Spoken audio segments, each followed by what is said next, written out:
Erik Ten Hag has been Manchester United manager now for a few months. It's been a process. It's been working hard in training. There's been good results. There's been bad results. But the game against Everton and how Manchester United are playing at the moment, we're starting to see really the patterns of play and the build-up that Ten Hag wants this United team to have. More specifically, the use of that 3-1-6 system. What is that? What I'm going to do in this video is try to explain what it is, the fundamentals of it, how it's come from Ajax, how much success he had at Ajax, and what we're starting to see at Manchester United, because we're really starting to see the framework of Ten Hag's style of play at United. It's exciting. So hopefully you enjoy this video, maybe learn a thing or two. Drop a like on it. I do enjoy doing these more sort of detailed research videos. I think you enjoy them too. I want to say a shout out to Dan Sheldon from The Athletic and also to Darnish. Big up to you, Darnish, on Twitter. I've used both of their sort of research as part of this. So big up to you two, because it helps to sort of visualize and explain. I think it's a little bit difficult to, not too difficult to understand, but it's hard to explain without these visuals. Now, Erik Ten Hag, look, he's an extremely good coach. That's what he is known for. And if you look back at Ajax and the success he had at Ajax, it massively revolved around, you can't really see one defender down here, which is a little bit annoying, but you've got 3 defenders here, you've got 1 midfielder, and you've got a 6 up front. It's called the 3-1-6 system. And typically, if you look at how Manchester United have been training under Erik Ten Hag, this is the key part of it. How Manchester United have been trying to play. It's not come easy. It's not come naturally, but the players slowly, game by game, are getting towards it. And the Everton game was the best example of it. Because if you look at how Manchester United line up when we start a game, we start in a 4-2-3-1 formation. And it's quite straightforward. I say straightforward. It's a little bit complicated, really, as to what happens. Manchester United in possession are a different... This is the formation that you see United lining up to start the game with. But in possession, this is how Ten Hag is trying to get this United team to play. Fullbacks play a crucial part in this. You'll see them either going on the outside or fighting further into that space there. You'll see Luke Shaw going on the outside or, again, inverting and going into that space there. You'll see Bruno going forward as a number 10 and Ronaldo going forward as well. And now, what you typically see is either Eriksen or Bruno dropping in alongside one of the 2 centre-backs with the other central midfielder moving forward. That's a lot of arrows. I know that's a lot of arrows, but that is what transforms a 4-2-3-1 formation on paper into a 3-1-6 in possession. And here we've got a visualization. Big up to United Arena for doing this visualization. This is it in action. And this Everton game, as I said, is the best example we've got so far of seeing it working in fruition. And what we sort of a little peep, whatever you want to call it, into what the future holds for United and this formation. Look, you've got Martinez there as the deepest line defender. Let me get rid of these on there. I'm still trying to get used to this new system. I think it works quite well. If you enjoy it, let me know in the comments. Go for some arrows. Look, you've got Martinez here. You've got Lindelof down there. You've got Eriksen, who's dropped over there. Casemiro over here with... that Luke Shaw? I think that's Luke Shaw. No, is that Luke Shaw over there? I can't actually read. Can't actually see. But you can see the numbers. The personnel are kind of irrelevant. And that's a big part of this as well. I'll show you that there's real flexibility in the personnel. The positions are always held, but the personnel does change. And as I said, the game against Everton was a really good example of how we're using this to our advantage. Manchester United expected goals against here. It's actually the lowest out of any game that we've had in the last, 8 in the Premier League. 0.65 against Everton because we controlled so much of the ball. And look, in terms of passes, we have more passes against Everton than any other team in the last 8 games.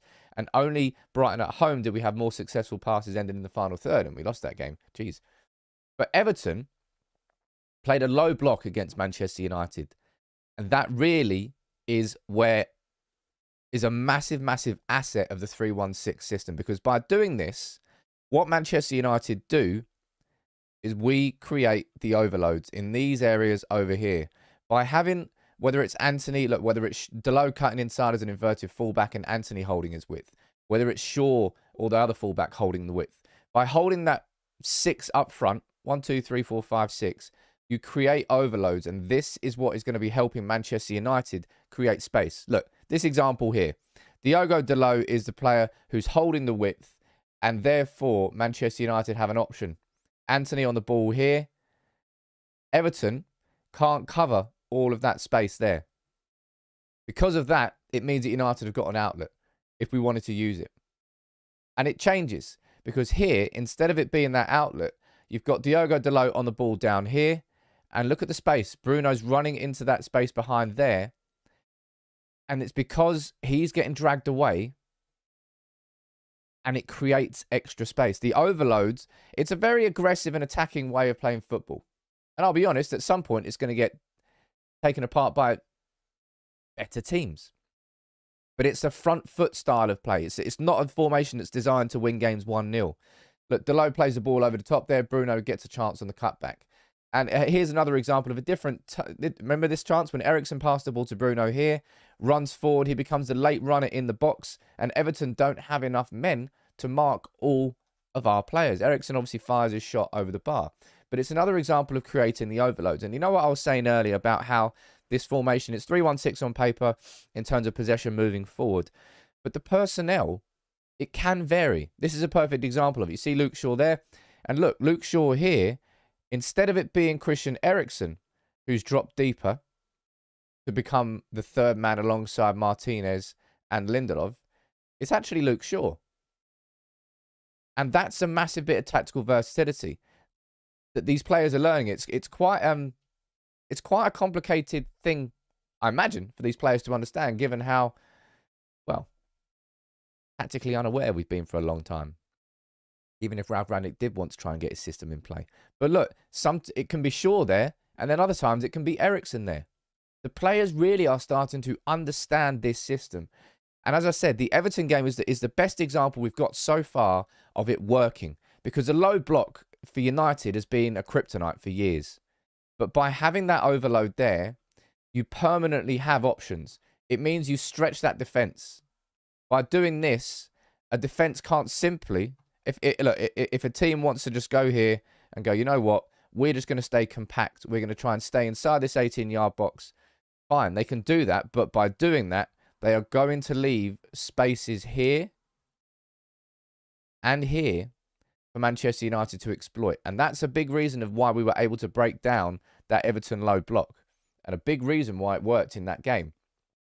And also something that we saw in the Everton game that I don't think we've seen enough of yet, that we will continue to see more of the better this team gets under Erik ten Hag, is turnovers in the final third. Look, more turnovers against Everton than any other game in the last 8 in the Premier League. And here's an example of it. Manchester United squeezing the space there. 3 of us closing down in a triangle. We win the ball back. Eriksen gets it on the edge of the area. He turns it over. He gets an opportunity. I think that was just fired wide. But turnovers can happen because of the overloads when United lose the ball. Overloads also create the space because it stretches the defence wide when we're going forward. So both from an attacking perspective and the first line of defence perspective, the overload is brilliant. Now, of course, looking at this, you can see where the weaknesses are. There are huge spaces here that can be exploited, and there's huge spaces here that can be exploited. But that is the reason we've signed this man. He has to be the clean sweeper in the transitions. When United are getting hit on the counter, it's going to have to be Casemiro who is tasked with stopping those from happening. But I just think the Everton game is the best example of it. I've seen it in other games too. But try and watch it. Try and watch it against Newcastle, right? So you'll see Manchester United, we line up in a 4-2-3-1 when the game starts. But as we settle into the game and we start building up, we'll start building up play like this. You'll see our 2 centre-backs staying there, our full-backs going forward, one of the central midfielders. It can be Casemiro, it could be Eriksen, sometimes it might be Shaw. Will sit back and hold back as that third player, creating the 3 at the back. One of the central midfielders will stay in the middle. That'll be the 1. And there'll be 6 up front, creating the stretch on the defence. That means you can't just stay compact. You can't just sit back and do a low block because you will leave space because we've got people holding their width. It's, as I said, it's probably quite a lot for these players to take in, but they're starting to take it in. That's why it's a process. It's why it was, when you get a new manager in who's so entrenched in his own philosophy, who's done it at his previous club and has done it successfully, and knows what he's doing, he deserves the time to do it. And right now, we've got 15 points out of 18 in the Premier League. And the only loss is to City, and we've beaten Liverpool and Arsenal in that time. We're far from a complete side. There's still lots to work on. But I hope this video has helped you understand the 3-1-6 system, how it switches from a 4-2-3-1 when you line up to a 3-1-6 in possession, and how important those overloads are. And the fullbacks. Fullbacks are becoming really important to us. As Guardiola showed, well, Guardiola loves his fullbacks. They're very, very important to his system. They're very important to Ten Hag's system as well. Hope this has helped you understand it a little bit more, and you can see how United are progressing and where we're progressing and where we still need to improve. There's lots more to come. I'm excited. I've been excited since day one. I'm only getting more excited. I can see us heading in the right direction. As I said, just done an 11-minute video speaking about the tactics and the progress, and I couldn't really have done that with the last few United teams, I don't think. There's real clarity with Ten Hag, and if I can understand it, these players can understand it, and they're starting to. As I said, that 3-1-6, it's starting to... It worked against Everton. Let's see if it works against Newcastle, Spurs, and Chelsea. Let me know what you think in the comments below. If you did enjoy the video, if you did learn something, make sure you drop a like on it and subscribe to United People's TV.